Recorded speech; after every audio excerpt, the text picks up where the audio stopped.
and encapsulated usually, and they just have to take one kidney out, and then you're good to go. Well, esophageal cancer is kind of like that. It's like it's not a bad one to have, but the problem is that he started with prostate cancer a long time ago. So this is a metastasis. Yeah, this is metastasized. Size, that's it. Yeah, it's metastasized, and once it's metastasized, that means it could be seeded throughout the body. So they don't really know. They're just kind of monitoring and hoping and praying that it's just the esophageal cancer. Well, he ended up doing well. He couldn't do the chemo, but the radiation, I think it was the radiation, actually shrank the tumor quite a bit. But then his lungs started to fill up with fluid. And he went in a couple times and had it drained off. And the first time he went in and had it drained off, they tested the water, and they said no. They said it's fine. Well, the second time he went in, because it was 2 weeks later, it was full again. They'd taken some crazy amount, like 5 liters of water out of his lungs, something crazy like that. And they found cancer cells. And so they just basically told him the surgery was off. From here on out, it was going to be palliative treatment. So we found that out on Wednesday, a couple weeks, actually 2 weeks ago, Wednesday. And so I was devastated, of course. I mean, tragic. They gave him a month to 2 months to live. He was going to try to come up here to see us all one last time. I'm like, no, Dad, don't worry about it. We'll come visit you. He's like, well, I got a couple months. I really want to come up. So they were planning for that. They said they were supposed to know more on Monday. So I kind of had this day in my head. I'm like, I'm going to know more on Monday. So I kind of set everything aside and tried not to really think on it too heavily because my son was doing Golden Gloves. Lorenzi was doing Golden Gloves that weekend. So I kind of focused on him. And I was like, focus on the good stuff, right? And so Monday came, and my father passed away.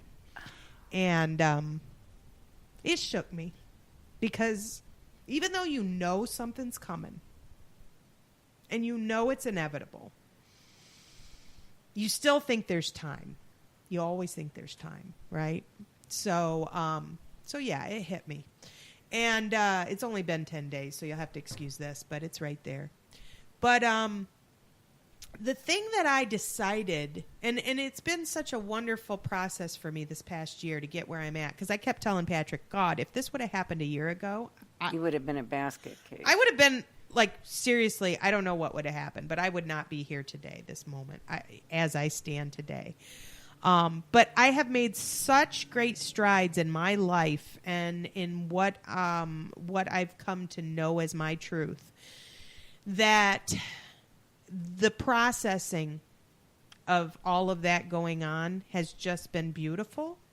I mean, it's a weird thing to say. Yes, I'm sad, but it's been beautiful because my dad was such a wonderful person. And just reflecting on everything he gave to me through the lessons and the guidance and the teachings. So I'm sorry, I didn't want to do that. But I think it's important for people to see people be real. And so part of my self-care, because right away I was like, oh my gosh, I've got to work. If I don't work, I'm going to go crazy just sitting here thinking about this stuff. And I'm like, no, there's no way. I got to work. So I pour myself into my work. And I see people every 10 to 15 minutes. So I might see 25 to 40 people on a day. I mean, it just depends on how long I'm there and how many people are coming. And so I put out there on Facebook, my dear patients, and I just told them, I said, please, I said, my way of dealing with this is to help others, number one, because that makes me feel better. I always feel better when I'm able to help other people. So to focus on others and to do my job is what I really want to do right now. I will take my private time for my mourning and my grief process. And I just simply asked them, because the first day it happened, the next day everybody wanted to come in and give me a hug and tell me they were sorry. And that was beautiful, but I couldn't take it. Like I every 10 to 15 minutes, somebody coming in and reminding me of that. And I couldn't, falling apart. I couldn't take it. I mean, I probably would have been good for 3 out of the 4 times, but the 4th time I would have been blubbering like an idiot, and it would have stopped my whole day. It would have taken me, however long to get back. my head back into it. So I just asked everybody, please, let's not exchange verbal acknowledgments, but I love you guys, and I know you love me, and I know you want to express your feelings to me, and I want that. So I placed a book out in my lobby, a remembrance book, and I had them all, whoever felt, not everybody, but whoever felt the need to talk, to tell me how they were feeling and to extend their sentiments and their condolences to me. I had them write in this remembrance book. It was so that I could look at it in private later, and I could blubber and bawl and do whatever I needed to do to feel the feelings and get through it. And it was well received. I mean, people were like, oh, that's a really good idea. Oh, we totally understand, which I knew it would be. I knew, because my patients are awesome. All of them are lovely. They love me and I love them. And it was well received. And only a very few did bring it up, which it's okay. Not a biggie. But somebody wrote to me just out of the blue, said, I really admire your self-care. Like, just nothing else about any of the other stuff about it. Just observed that I was exemplifying self-care. Isn't that nice? It was. And it was something that just sort of grabbed my attention because I'm like, yeah.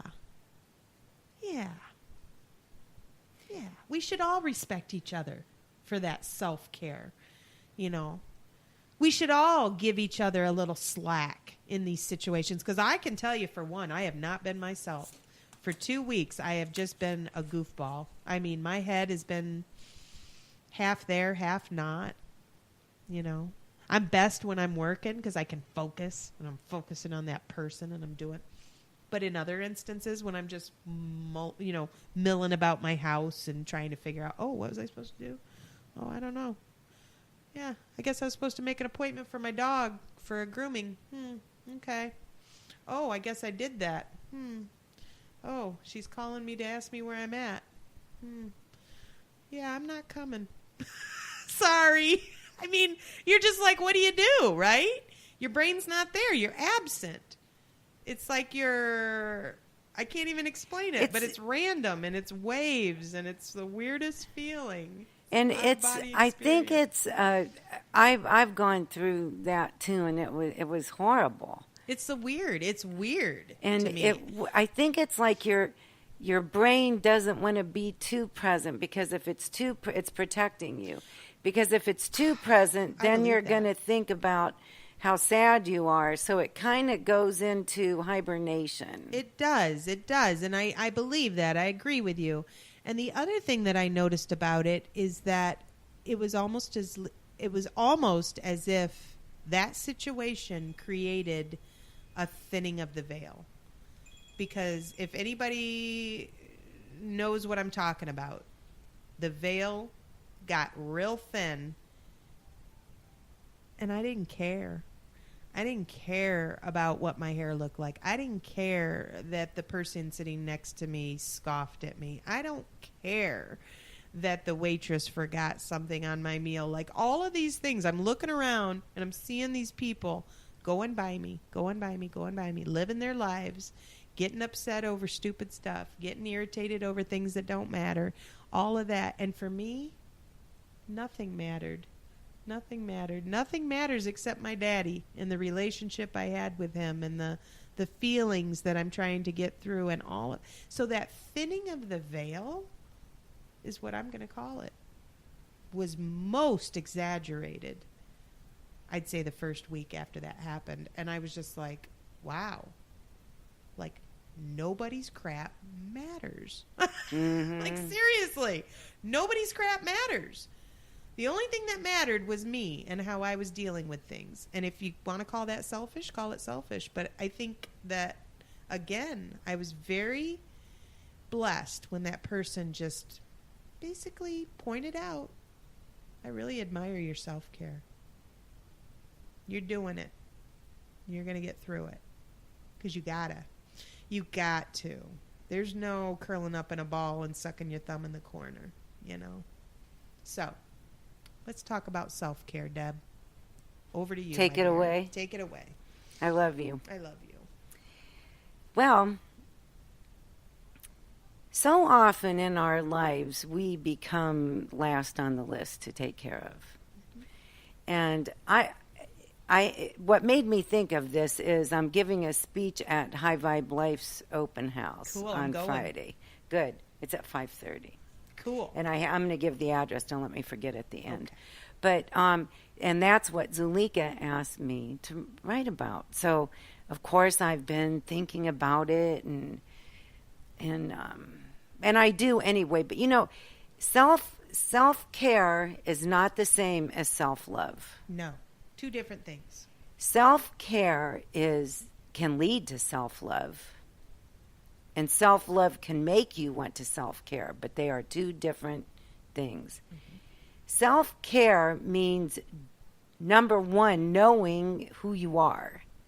And I think that's one of the things that we, as women with children and jobs, put on the side. We don't sit down and think. If we do, it's about meal planning, the kids' schedules, our schedule, how we're going to fit this in, when we're going to clean, when we're going to cook. It's all those things, but we don't sit down and reflect. And so we forget who we are. Mm-hmm. So many times women, I know I did. I totally forgot who I was. I was this person's wife and this person's mother. And I did this for a living. Right. And yet, yeah, who was I? And what meant anything to me anymore? So I made this little exercise up. And I'm going to share it with you today. I'm listening. And I'm also going to talk about it. You have to act like you never heard it before when you're at the open house, though. Okay, I will. Okay. I'm good at it. So our self-care should be in three different realms: physical, mental, and spiritual. If you do one of them, the other two are automatically going to improve. And if you do two of them, hoo-hoo. And if you do three of them, well, you can make a huge difference in your life. And why do you want to do that? Why do you want to make a difference in your life? So that you can do all the things that you have to do more efficiently, without resentment, and with joy and love. That's the difference that can make in your life. You cannot depend on anybody else for your happiness, your self-fulfillment, or your care. You can't. So I made up this little exercise. And if you do, you're setting yourself up for failure and disappointment. Right. So, yeah, that's right. So you have to go from within. You can't look from without. You can't look, money's not going to do it. Right. Time and focus on you is, and that doesn't cost you anything. So everybody can do this. Mm-hmm. So I made this little exercise for you to sit down and write 10 things down that you would like to do or improve upon or bring back, something that you haven't done. It could be as simple as having a bath by yourself with a glass of wine and candles. Mm-hmm. By yourself is the key there. It could be as simple as reading the pile of books next to your nightstand that you haven't been able to read. Mm-hmm. It could be going to the gym, going for a walk on the beach, in the woods. Or it could be going to a movie with your friends. What your definition of self-care is different than mine. It's different than Dr. Julia's because the same things don't matter. One of mine was, actually I've been working on it. And, I never share things that I don't try myself. Mm-hmm. Ever. Because I want to make sure I'm right first. Because I don't want to steer you down the wrong path, so to speak. So I started meditating. That was my spiritual thing. Mm-hmm. But unbeknownst to me, it helped the other two. Okay. So I started meditating, and boy, did it make a difference. And it started me down this path of looking at, I haven't taken time for myself for 5 years. I haven't. Self-awareness. I have not been a priority to me, and I think I've probably been a little bit of a bitch to people.